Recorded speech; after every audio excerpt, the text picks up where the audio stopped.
Okay, let's unpack this. Imagine for a second that the feeling we call pleasure, good food, feeling comfortable, that sense of satisfaction, imagine it isn't just, well, a nice bonus in life. Right. What if it's actually one of the most fundamental, maybe even potent forces driving everything you do, like shaping who you are Mhm. and determining the quality of your connection to, well, everything? And what if that same force Oh, is also the root cause of the worst kinds of suffering? yeah, sounds kind of dramatic. It does, doesn't it? But that's the really surprising idea we're exploring today. We're drawing on some deep insights from a fascinating teaching, one that really delves into the inner mechanics of the soul. Mm-hmm. And it really challenges our everyday assumptions about what pleasure is, Yeah. revealing this hidden power we don't often think about. Absolutely. So our mission in this deep dive is basically to dig into this teaching, try to understand this force it calls one, and really see how this single energy can either build you up profoundly or tear things down, and how it shapes your whole experience of yourself and the world. So get ready, because this perspective might just flip your understanding of feeling good completely on its head.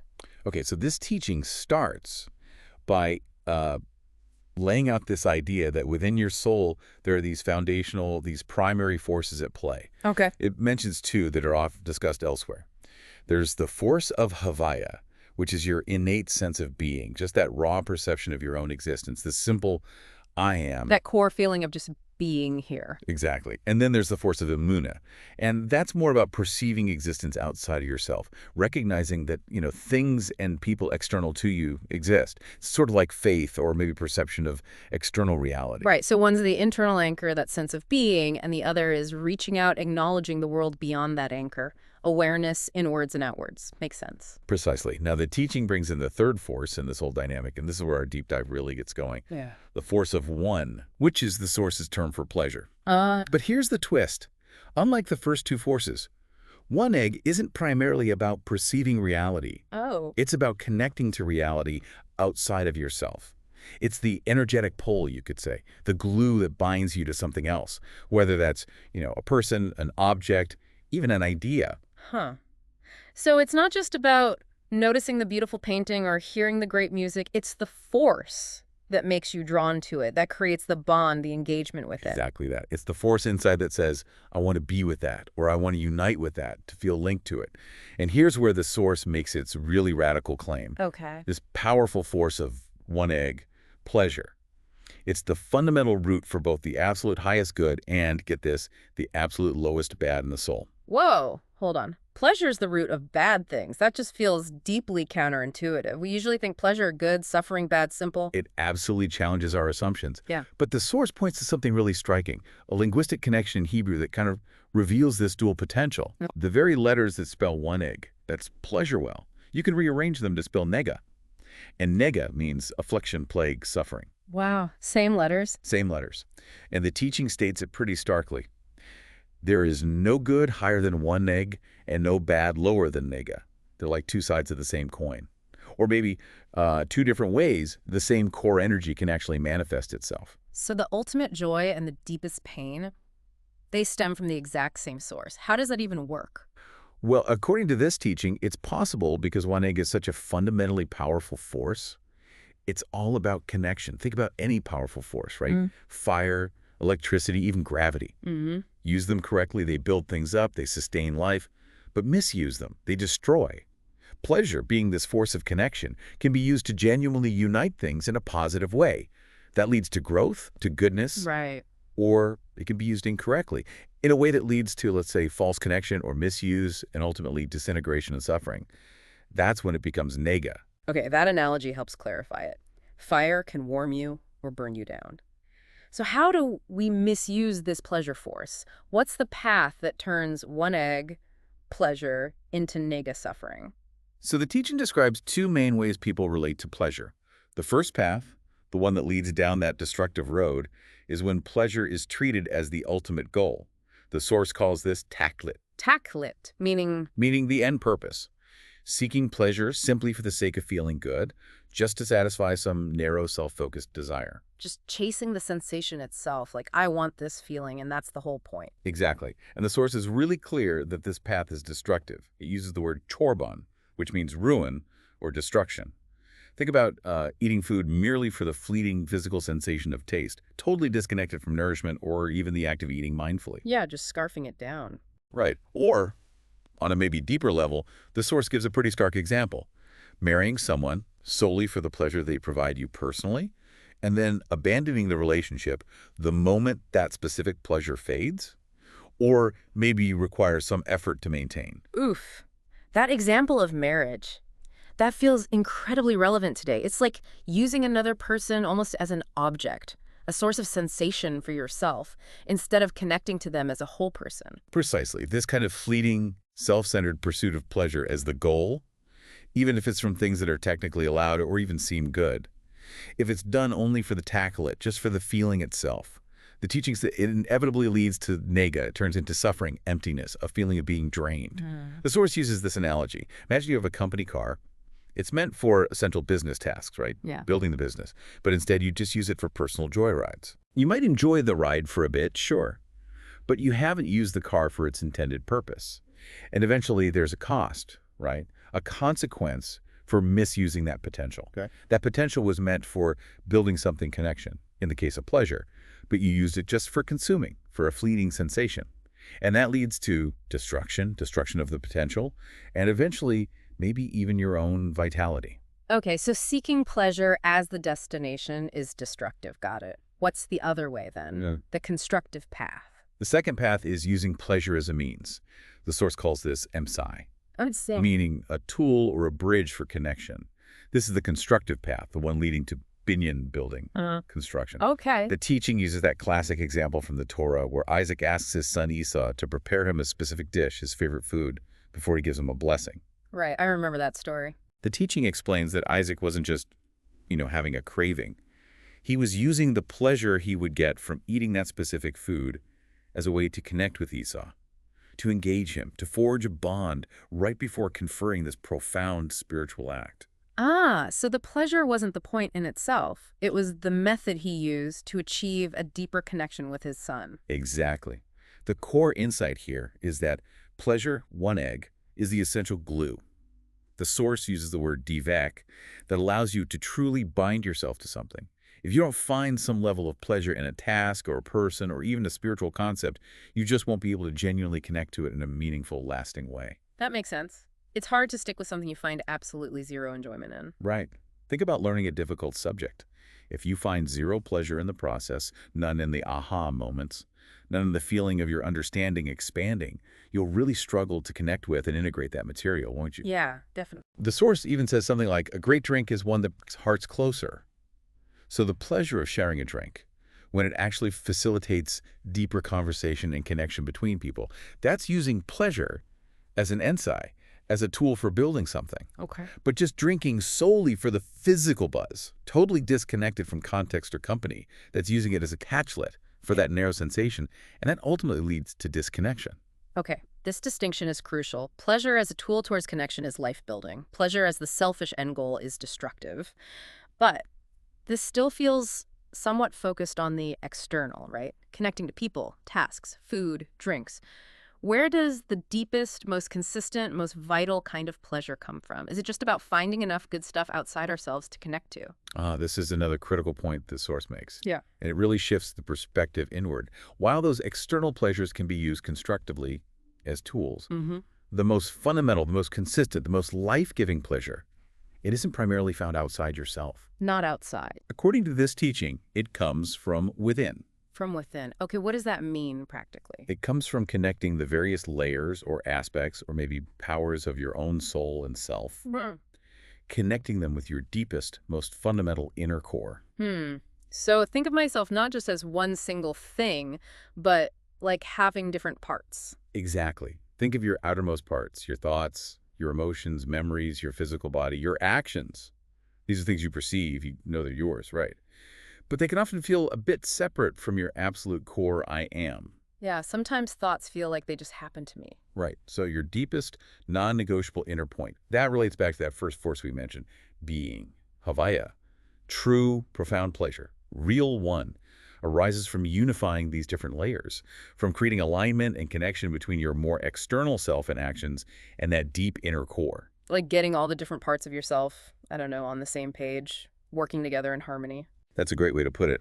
The source actually references the medieval philosopher Maimonides, the Rambam, who said that true happiness and pleasure are ultimately found within a person. It's this internal alignment, this self-unity, that generates a deep, stable sense of pleasure. It's the pleasure of integration, of feeling whole and connected to yourself. And what happens if you lack this inner connection, this inner pleasure? Well, that's where the really significant problems that the source identifies start to manifest. A lack of this deep inner pleasure leads to what the teaching calls Pizarhanafish. Pizarhanafish. It translates roughly to dispersal of the soul. And living in this state puts you in what it calls a world of separation, an alma de pruda. Dispersal of the soul? That sounds really debilitating. What does that actually feel like in daily life? The source describes it quite powerfully. Internally, you feel scattered, fragmented, like your different parts are just disconnected.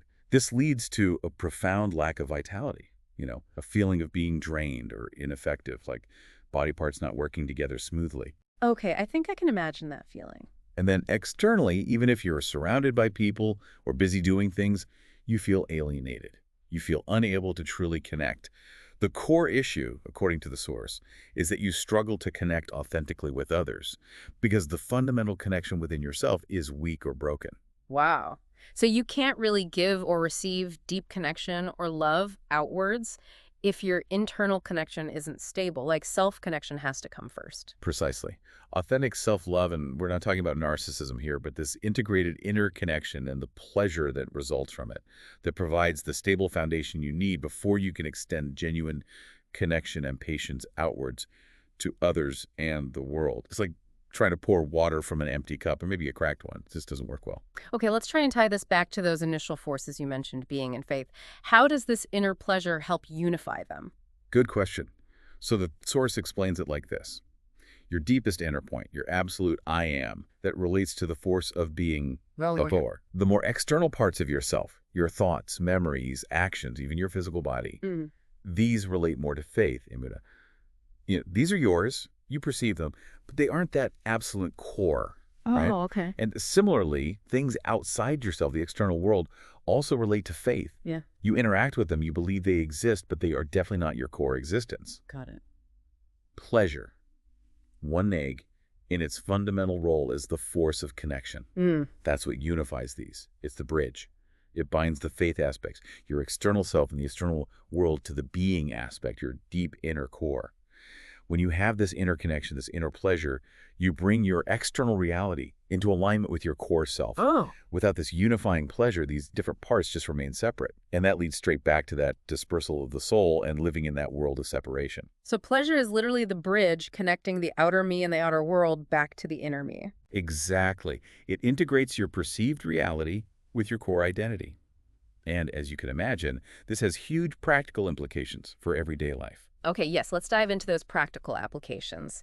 How does cultivating this inner pleasure actually help us navigate daily life, especially, the challenging parts? Okay, let's start with something I think we all deal with. Scattered thoughts. Feeling overwhelmed, unable to focus. The source acknowledges that, yes, external methods like making lists, using planners, creating systems, they're helpful. They impose a kind of external order. And thank goodness for them, honestly. Absolutely. They are useful tools, no doubt. But the teaching offers a deeper, more inner solution, rooted in this very concept of inner pleasure. It suggests that the most effective way to combat those scattered thoughts is actually to return to that inner point of pleasure and connection within yourself. How does an inner feeling help organize a chaotic mind, though? That seems like a leap. It does, but the source uses these beautiful analogies to explain it. This inner unity, which is fueled by that deep internal pleasure, it acts like a powerful magnet. Imagine scattered iron nails. Yeah. The magnet just draws them all together effortlessly. Okay. Or, another one, imagine turning off all the lights in a house, except for one single light. What happens? All the scattered insects, the mosquitoes maybe, they naturally gather around that one remaining light source. I see. This inner point of connection and pleasure acts as that unifying force. It naturally draws and organizes the scattered pieces of your mind back to a central, coherent point. It's not just about forcing thoughts into boxes. It's about unifying the underlying energy of your consciousness, giving it a focal point that's anchored in your core. That image, It makes it feel less like a constant struggle against the chaos and more like gently drawing things back to their natural center. Exactly.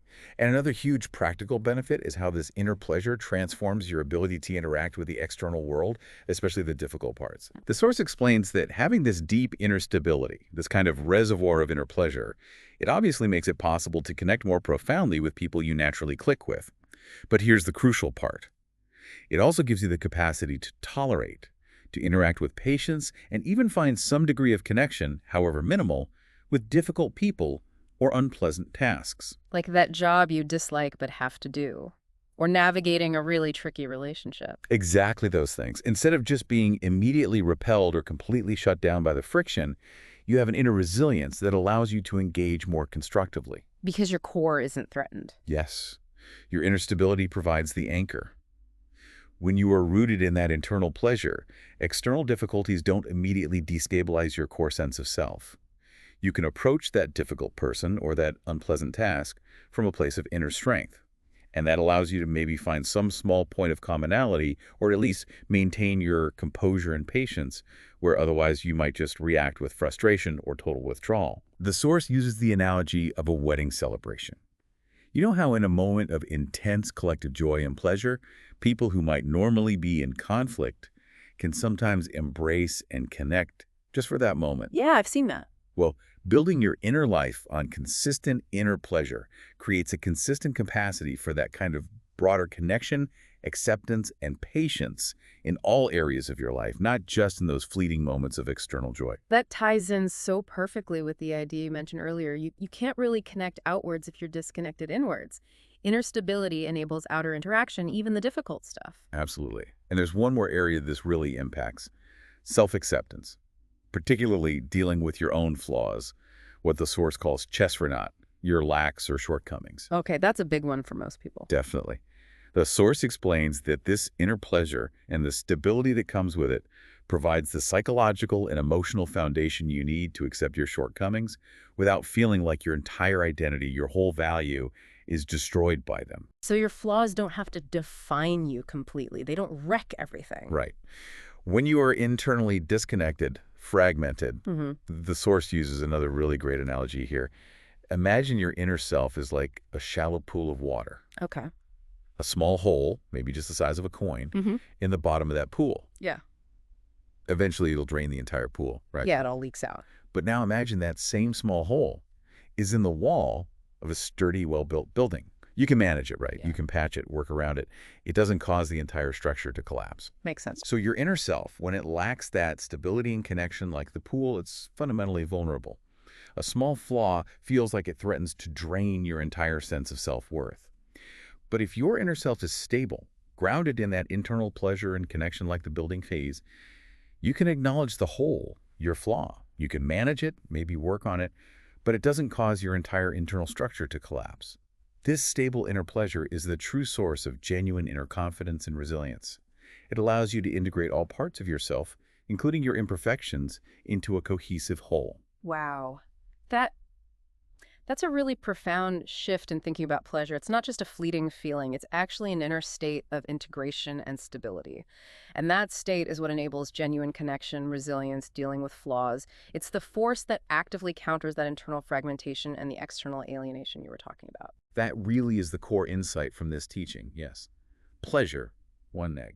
When we understand it correctly, not as just chasing fleeting external sensations, but as this powerful inner force of connection that arises from unifying the different layers of yourself with your deepest core, that is the true source of vitality, of internal unity, and the capacity to genuinely connect with yourself, with others, and with the world in a constructive, building kind of way.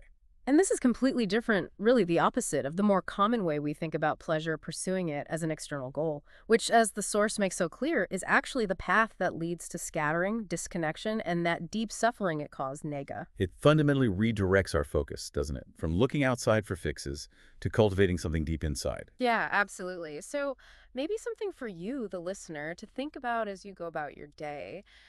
How does this perspective change the way you think about the moments you experience pleasure? Or maybe even more revealing, the moments when you feel a distinct lack of it? What might it practically look like for you to start cultivating that deeper inner pleasure of self-connection?